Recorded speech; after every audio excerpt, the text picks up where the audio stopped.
he should have hired you to be his campaign manager, because I think if you had been his campaign manager, you could have steered him in the right direction. You could have said, "Hey, coach, do what you do, baby. Get in there, and you need to be talking to these people like you talked to those parents back in the day." Oh God! He hasn't you know what's done going to that. happen. You know what's going to happen, right? You understand? On the front of this episode, Josh Moon, Tuberville's campaign manager. You know he's going to do it.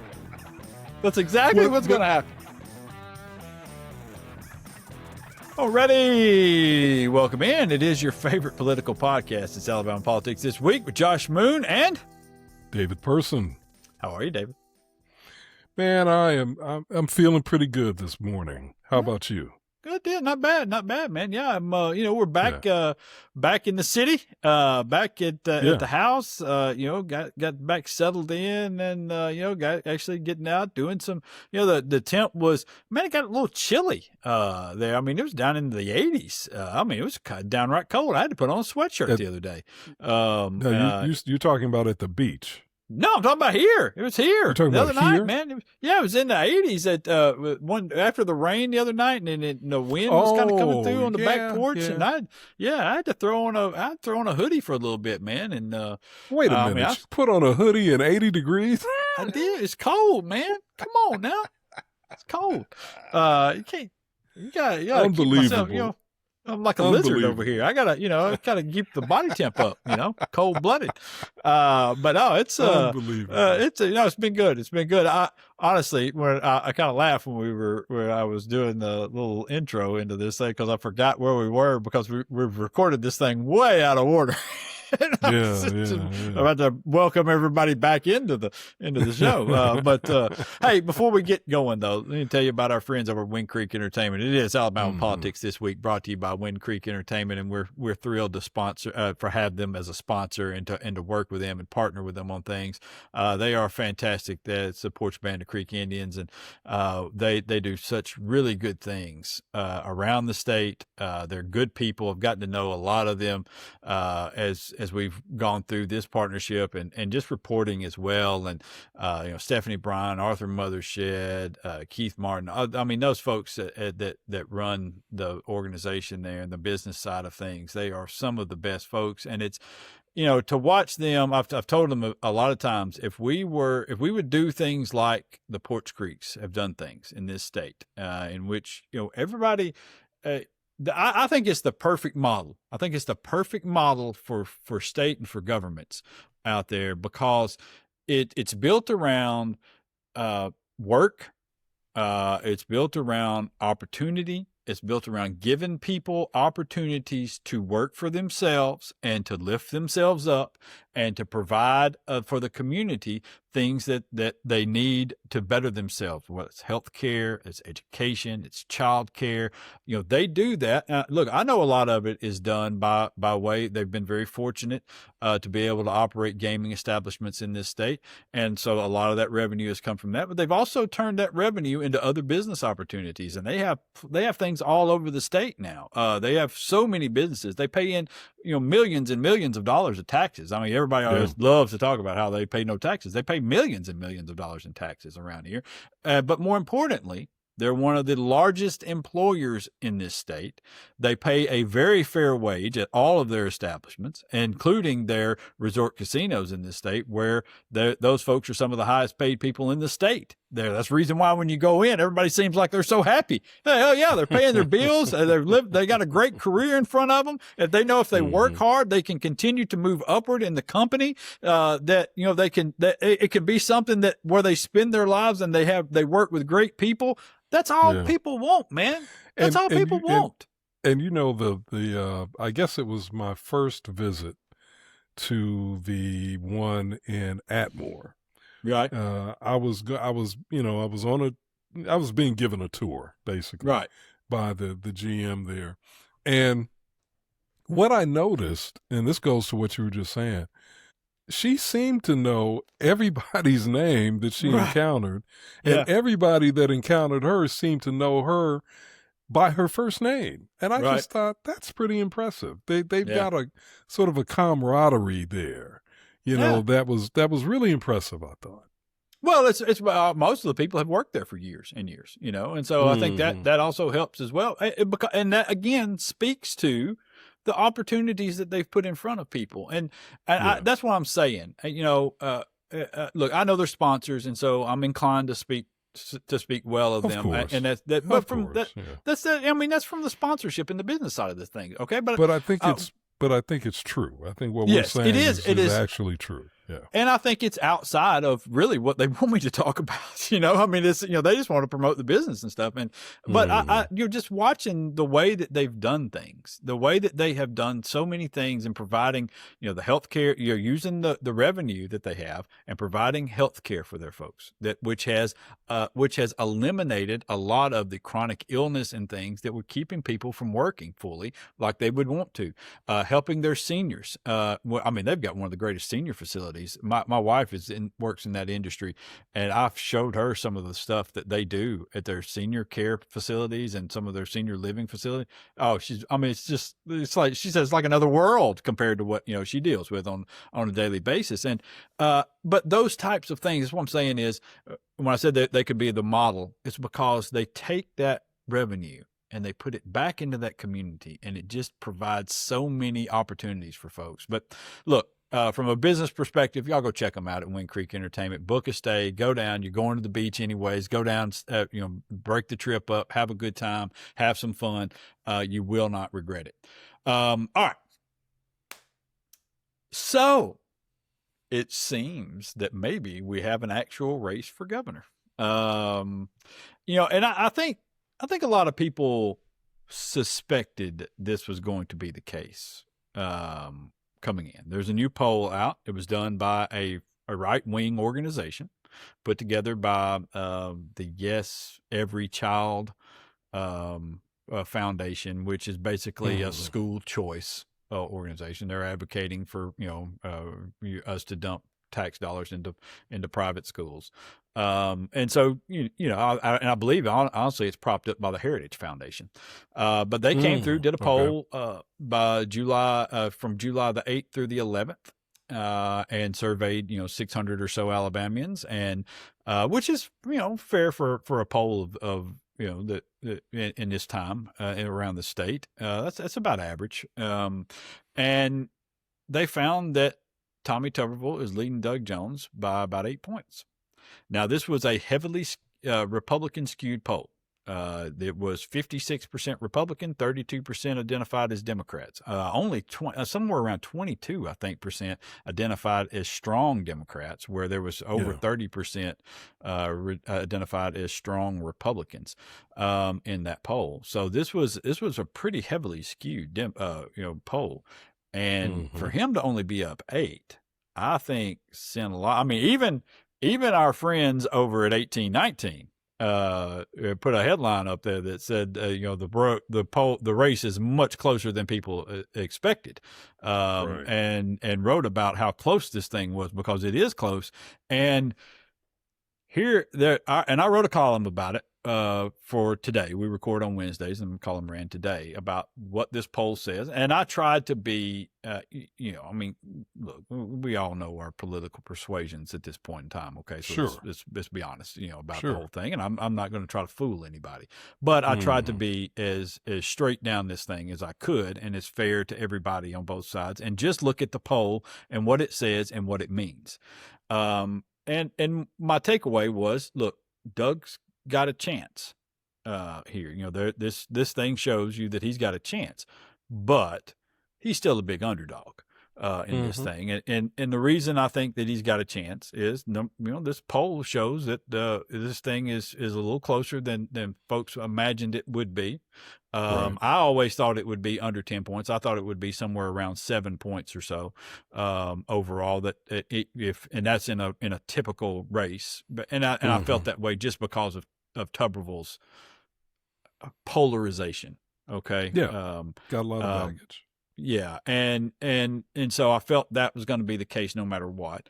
But there have been some things that have occurred, and I want to get your thoughts on these when you start talking about this poll and what it means, because I want to make sure that we also touch on his comments about data centers, because Mm-hmm. that fallout was not reflected in this poll. He made those comments on July the 13th. This poll ended on July the 11th.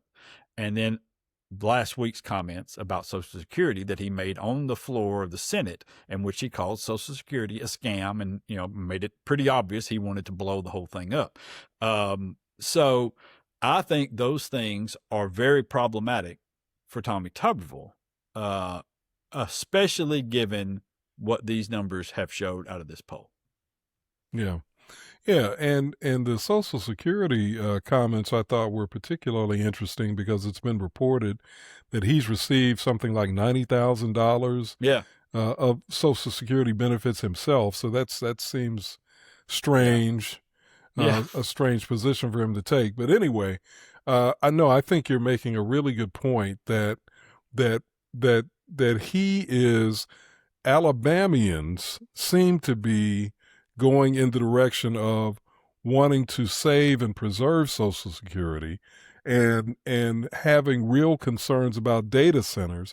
And he seems to be going in the opposite direction, not just, casually, but, really, intentionally and, dramatically in the wrong direction. And so I wonder if in the final analysis, the race is even going to be closer and even swing Doug's way. The other thing that's interesting about these poll numbers too, Josh, is that it shows this 8% gap between Tuberville and Doug. But when it comes down to the other Democrats, you see basically the same kind of gap that you would expect in a predominantly red state like Alabama with the other Democrats who are running, for many of them, if not all of them. So I think that really speaks to the integrity of the Jones-Tuberville numbers. And quite frankly, Tuberville ought to be concerned. And I guess that's why maybe he's come out with this this phony baloney. What does he call it? Golden team or something? The golden age of golden age. Team, it's a phony baloney. Is, yeah. We're going to get rid of waste and da da da da. So he's saying that a Republican-run state government is riddled with waste. Is that what he's saying? That Kay Ivey and Ledbetter and all the Republicans have been presiding over waste. Is that what he's saying? Yeah, you're in a box at this point, right? You can't really do that. You can't. I mean, it's a tough. It's a kind of a catch-22. You come out and talk about all this waste and stuff we're going to cut, and everybody's like, "Wait a minute, hadn't we been run by Republicans for the last decade and a half? What are we doing?" Exactly. And then at the same time that you're talking about cutting waste, people are looking around and they're probably thinking, well, okay, you're saying there's waste, but hospitals are shutting down. You're saying there's waste, but we don't have ambulance service in many of these counties, especially rural counties. You're talking about waste with this kind of stuff going, and I don't have clean water. So where's the waste? In fact, it sounds like we need more investment, more resources to try to save things that are fundamental to everyday quality of life issues. Yeah. So it's just, I think he's going to have some problems here. Yeah, I do. What? All right. So again, I want to be as fair about this as possible. Okay. But also there has to be some criticism in this as well, because I feel like when you listen to Tommy Tuberville talk, he has not prepared himself for an actual fight.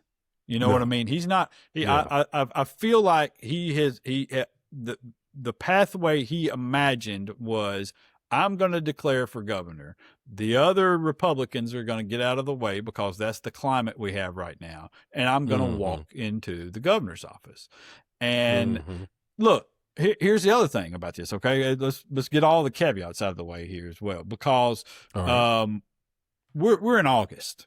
We got a long way to go. The September, October are going to be big months in this campaign. Yeah. And you are going to be inundated The man's got $9 million to spend. You're going to be inundated with ads calling Doug Jones a woke liberal snowflake and slapping his picture up next to Tim Walz and AOC and Mamdani and all of these different people, and talking about how he didn't stand for this thing in the at the State of the Union speech, or there's going to be you will be so sick of this as we watch football games on Saturdays and Sundays, and you'll be so tired of this by the time it's over. Even if you're a Tommy Tuberville supporter, all right, you're going to be tired of these ads, and those things are going to be effective. All right, they're going to turn some people. They're going to remind some folks who might be leaning towards Doug Jones that you know what, I don't like Doug Jones. I forgot about that. And they're going to be effective for him. Now, I think Doug Jones has got some money as well, and they're going to pump some money into this thing, especially after this poll right here came out. I think that's going to rejuvenate some fundraising and get some people to put some money up, especially from a national perspective. And I imagine you're going to hear a lot of commercials in which Tommy Tuberville calls the arguments against data centers bullcrap. And says over and over again on those ads that we're going to do data centers. All right. And, so you're going to get tired of those ads as well. All right. You're going to be tired of that nonsense. And you'll see the Social Security is a scam thing a lot. And you'll see the residency issue. It's all going to be, there's going to be a ton of these things. And so, I think though, when you look at this whole thing, what this tells you is, Tommy Tuberville is going to have to campaign. All right. It's not going to be a cakewalk in there. And that's good. Yeah. That's good for all of us. Okay. Yeah. I'm not saying it's good because Tommy Tuberville might lose, although, that would be my preference. I would like to have Doug Jones as governor. That's no secret. Yeah. No secret. Yep. But regardless, anytime we can have a contested race at any position, and it comes down to people having to go out and talk to people and listen to their concerns and talk to them about solutions and come up with ideas, that is good for all of us. It is wonderful for all of us, especially to imagine two gubernatorial candidates going around the state, listening at town halls to people in Lowndes County say, what are we going to do about the water situation here? Listening to people in North Alabama talk about jobs and unions and things that are happening. In Walker County about the coal mines problems, and along the coast about what you're going to do with the port to better the port and get more business in. What are we going to do about the broadband expansion and the Highway 43 corridor that is going to go? You're going to keep that going over here and bring that through the Black Belt to help sustain us over here? Those things, getting those issues out and forcing people to actually hear you. That's why gerrymandering is so bad. Yeah. It's not because it's Republicans doing it and instead of Democrats. It's because it eliminates these conversations. Yeah. So my question is, and I agree with you that he's going to have to work. He's going to have to work harder than I think he expected to be able to work, have to work. I agree with you on that.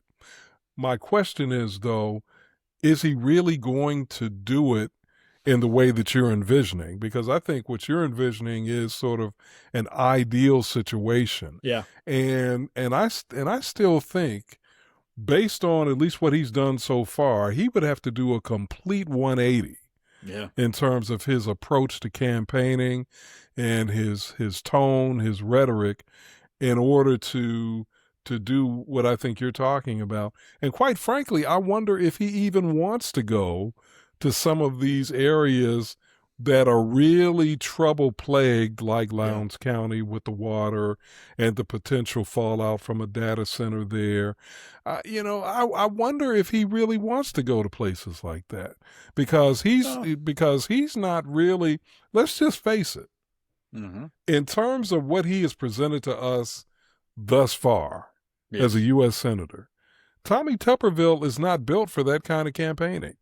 He's not built for the kind of substantive campaigning that we have seen Doug Jones since he won the Democratic nomination. Yeah. Doug Jones has been substantive. Tommy Tuberville has not. No. Doug Jones has attacked very specific issues.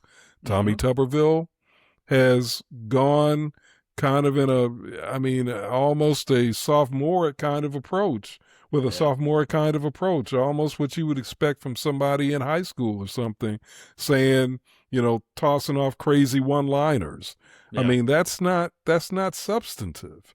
So I wonder if he really wants to face people who are living in challenging situations, who are going to have tough, direct questions for him.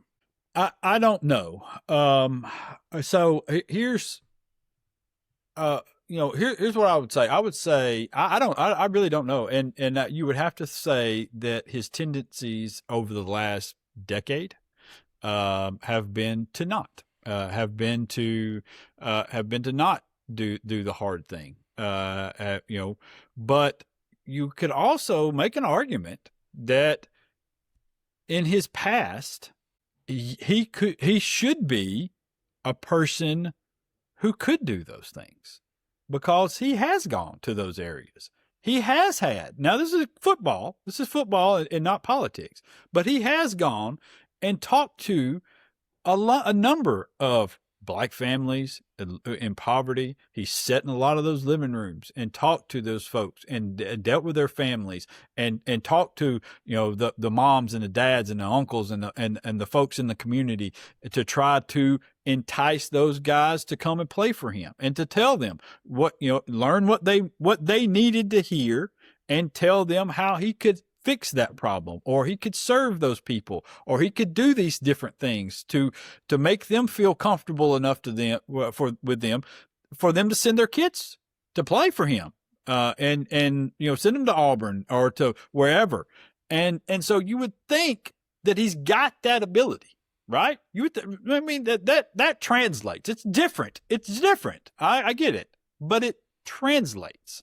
Okay. Well. But he hasn't, and he also ran from it when Nick Saban came to town, and then he ran from it at other places, and then the whole time he's been a politician, it's been so utterly superficial that you don't know if he has the ability, right? See, to me, he should have hired you to be his campaign manager. Because I think if you had been his campaign manager, you could have steered him in the right direction. You could have said, "Hey, coach, do what you do, baby. Get in there, and you need to be talking to these people like you talked to those parents back in the day." Oh God! You know what's going to happen. You know what's going to happen, right? You understand? On the front of this episode, Josh Moon, Tuberville's campaign manager. You know he's going to do it. That's exactly what's going to happen. Well, but my point is, he should have had, if not you, Josh, somebody thinking like you should have been pointing him in that direction. But instead, I think he did what a lot of Republicans have done. Yeah. In fact, I'd say the vast majority of Republicans have done. Really, not just a lot, but the vast majority. They decided they were going to. They thought they saw a cup. They saw a glass of yellow drink in front of them, and they thought it, and because it was given to them by Trump, they thought it was lemonade. Yeah, but it wasn't lemonade. It's not. Yeah, it's no. And listen, hey, that is also another good point here as well, in bringing up Trump, because one of the things that Tuberville has done, which has allowed him not to necessarily worry about the weeds of issues, not to get down into the weeds of things, is he's tied himself to Donald Trump, and that has carried him past Jeff Sessions, carried him past Doug Jones for the Senate. See, when we didn't really know a whole lot about Tommy Tuberville, other than he was Trump's guy, and so that has carried him and allowed him to remain at this kind of superficial level for the most part. And now, though, that's faltering. He's tied himself to this, and you've got this guy who is wholly unpopular with a lot of people, even in this state. Those numbers are about even. According to this poll, he's dead even, favorable, unfavorable. In a poll that skewed 56-32 to Republicans, Donald Trump's favorable, unfavorables are dead even. Okay. Yeah. So that's so telling. you got to figure at this point, you're looking at a bad situation if you've tied this to him, and those gas prices continue to stay high. The energy costs start to hit hard. What's supposed to be, I know we're not going to get into the dead of winter before this campaign really, ends, but we might have some cold days in there, and you might have some really high energy costs that come into play, and all of these, the war doesn't seem like it's going to end anytime soon. And as we'll hear from Lee McInnes in a little while, we've got soldiers over there rationing damn food. What a horrible situation. Good Lord, man. And so it's just a mess, yet another mess. We still don't have the Epstein files. We got, and it's something every day with this insane person that's in the White House, and people are tired of it. You can only take so much of Trump being in charge before everybody starts to get tired of it. And so that backstop is faltering for him. And so, I think, so here's the question is, Tuberville is in a fight, right? And it looks like he's going to have to fight for himself. So what does that look like? Will he go and do some things? Look, to be fair to him, I have heard him talk to people, that he's had conversations with folks about things that are happening, that he wants to be a part of, that he wants to do things, that you would surprise you in the Black Belt, for example, that he wants to be a part of and wants to do stuff with. Like what? That he want. I mean, he had a conversation with a friend of mine. A friend of mine was present for this conversation, and that said, listen, that he wanted to focus on poverty issues within the Black Belt, that he had visited that area I assume when he was a coach, and that one of the things that he would like to do is eliminate the poverty level and bring those folks up and figure out ways to do that. Now I think part of that that's kind of driving that is the Highway 43 thing that's going through there. I think that a lot of people view that as something that could be a boon to that particular area, and that there's a lot of economic development opportunity over there. And so I'm assuming some of that plays into that as well. But, listen, look, if you're wanting the betterment of the state, and you have somebody who might be in charge saying that they want to do this good thing, I'm all for encouraging that. Okay. And I look, when we don't agree, Tommy Tuberville and I don't agree on a lot of things, but I don't agree with a lot of things that KIB believes in either, or that Robert Bentley did, or, that he picked another Republican. But Bob Riley wanted to pass Amendment 1, which would have changed this state, and I would have helped in any way he asked to do that.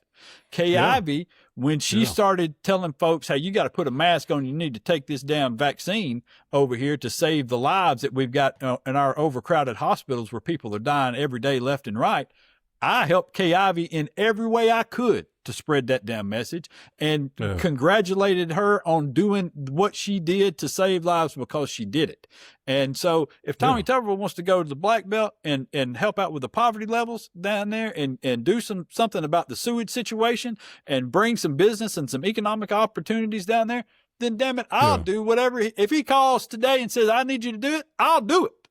All right. Yeah. Well, look, man, when Riley was pushing Amendment 1, I absolutely, when I was a columnist at the Huntsville Times, I absolutely supported that, and voted for him personally, quite frankly, because I believed in that. So I wasn't any less liberal then than I am now, but I saw that as something that was going to be beneficial to the state, and I thought it was a very progressive kind kind of policy idea. I wanted to see it happen.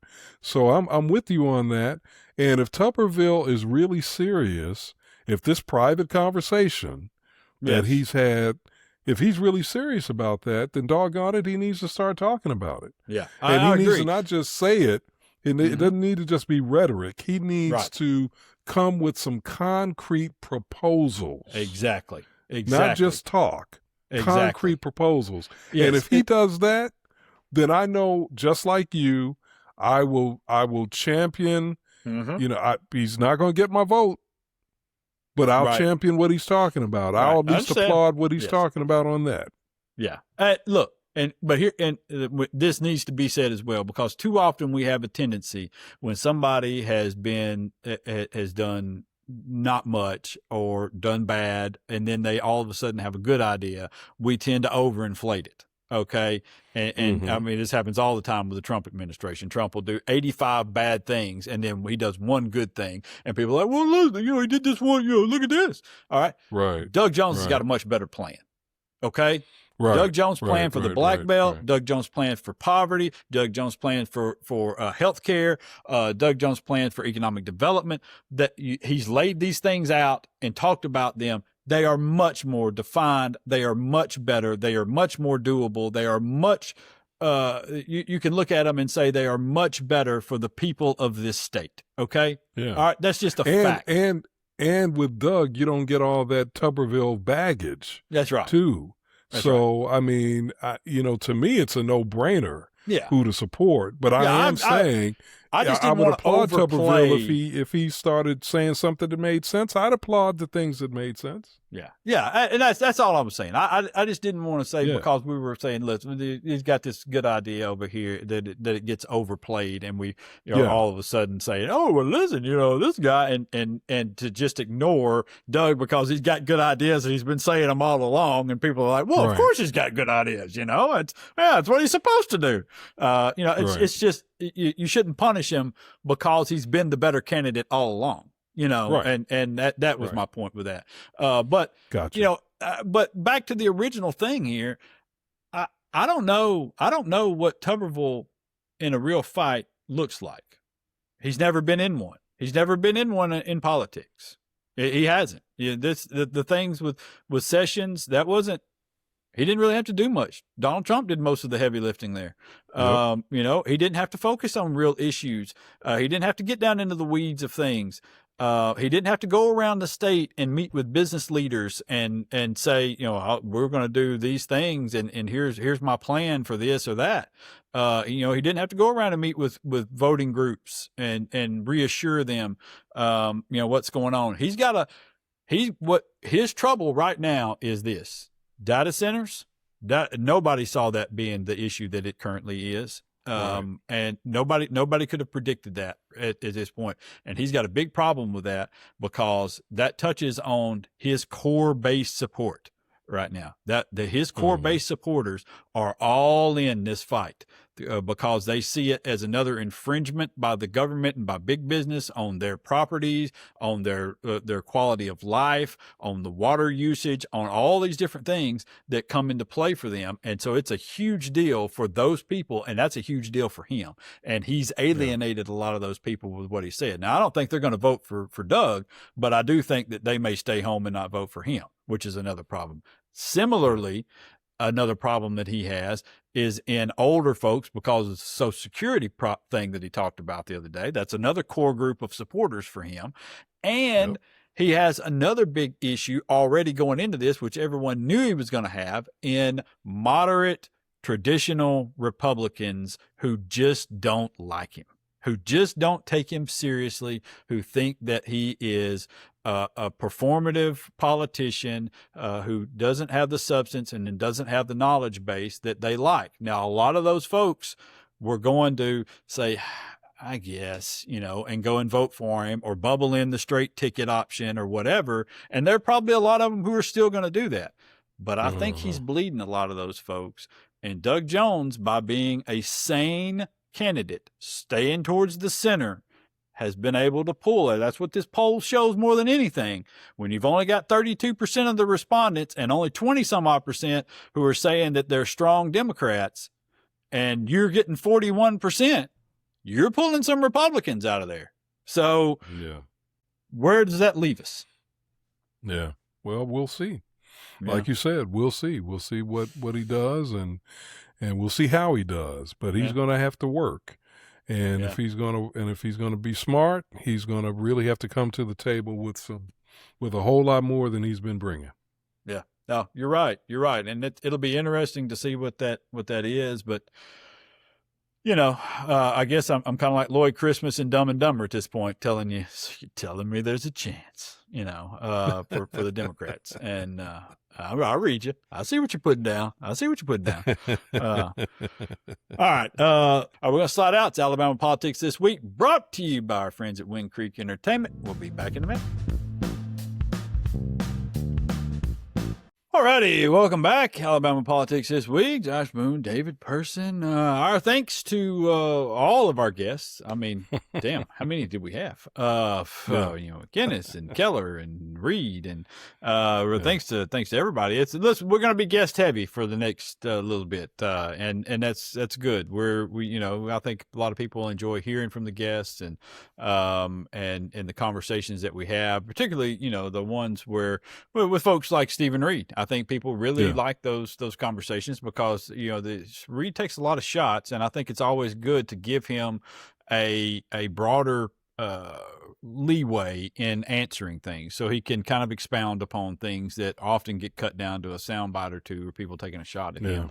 And look, I think that's fair for anybody, not just a Democrat or anybody. I would honestly love to get Tommy Tuberville to come on this show. I would really like that a lot. I would like to get Tommy Tuberville on here and ask him the same sorts of questions, not the same, we're not going to ask him about Montgomery, but the same long form question and answer sort of things that we do with Stephen Reed, and allow him to explain himself if he can.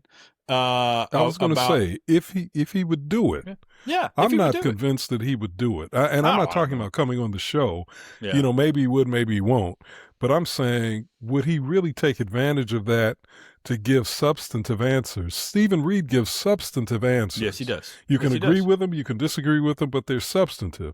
Mm-hmm. All I've heard Tommy Tuberville say is just crazy stuff that it sounds like he pulled out of his behind. Yeah. So I'm if he'll come on and give substance, great. If he's just going to do what he usually does, I could care less if he comes on. No, I don't care anything about that either.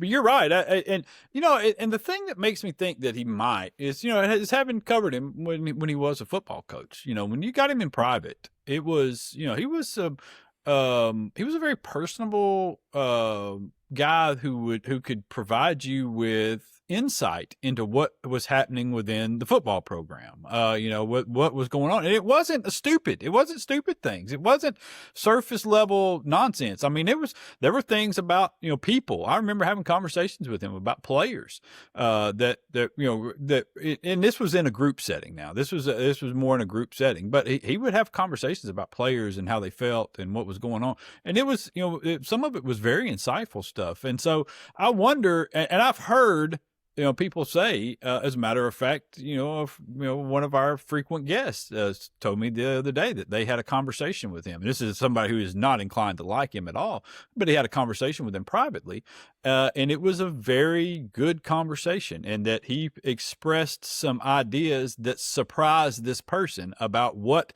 he wanted to do when he becomes governor. That's the way he always phrases it. He assumes he's going to be governor, and I think it's fair as a Republican.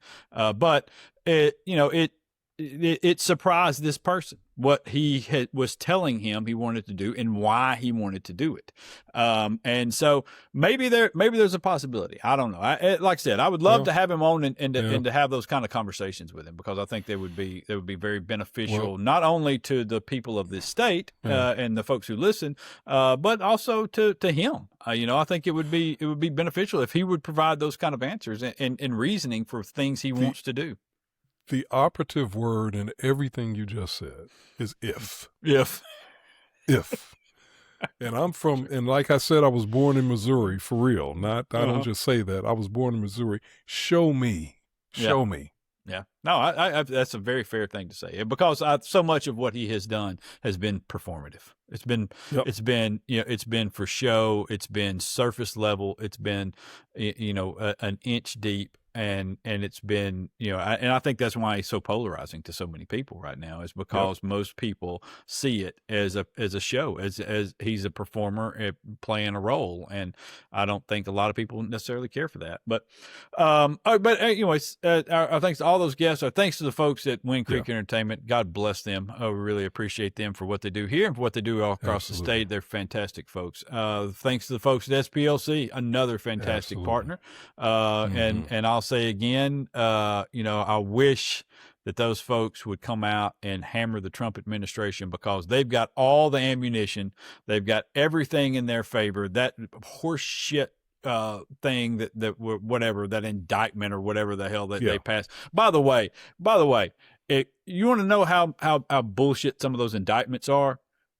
Take a look at, they indicted that former Olympian for tearing up the reflecting pool down there. They indicted that guy. A grand jury indicted that guy. They've now admitted had no role whatsoever. No role in doing any of that stuff. Nothing. Had zero to do with any of it. Yet they got an indictment. It's the same thing with the Southern Poverty Law Center. It is such bullshit. It is such bullshit what they're talking about with those informants. So, anyways, our thanks to them. We really appreciate them sponsoring as well. Look forward to having some more of their folks on in the near future as well. All right. Before we get ourselves out of here,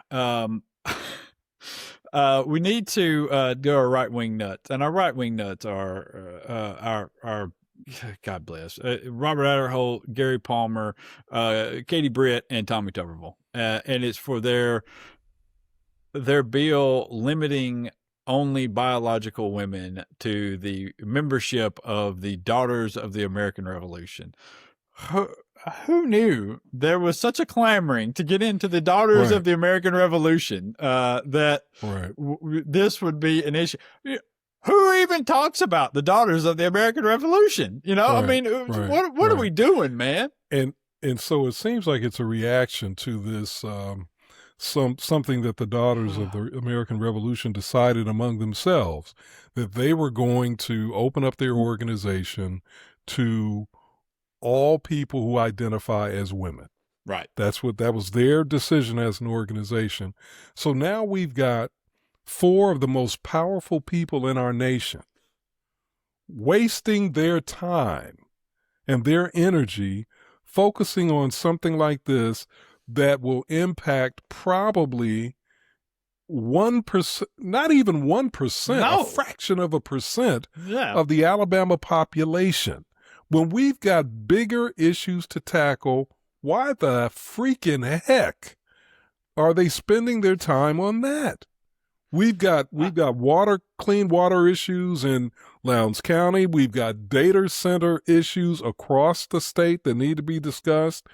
And this is what they're spending their time on. I don't know, man. I mean, you're right though. I mean, when you start looking at the numbers on this, you're talking about, literally the membership of DAR is probably less than the percentage of people who identify as transgender. And both of those numbers are so minuscule that, we're really talking. You know what I mean? Minuscule. It's just like, what are we even talking about here, man? How does this affect the people? How does this impact the quality of life for Alabamians? It absolutely doesn't. It's just stupid. It's one of those things where they can say that they're doing this and they can get a headline out of it. There's no political consequence to it. And maybe you're able to create enough of a, turmoil or whatever that it gets you some attention from the awfulest people on earth, that might vote for you. Really, that's all you're doing here at this point.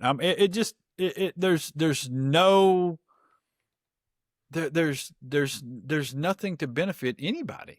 There's nothing Yeah. to benefit anyone. And I don't know, man. It's such a punching down situation. It's such a, I don't, I can't, it's such a waste of damn time, really. It's such a waste of time. All right. But that's the state in which we live. And so that's And why we, and let me just say one final thing. My understanding, Josh, is that the DAR is a private nonprofit corporation. I just had to look it up just to be sure because I was thinking that was the case. Mhm. So if that is correct, if they are a private nonprofit, why does Congress care? Why do Yeah. Congress people care? Let Yeah. them do whatever they're doing. Why do they care? Well, because David, it's a cheap headline at the expense of the most vulnerable people on the planet. That's why. So, and why not take advantage of those people? You've done it for so long now, and you don't have any other. You have nothing else to run on, I guess. And so that's what you got to do. Yeah. All righty. Till next week, y'all be safe out there. Peace.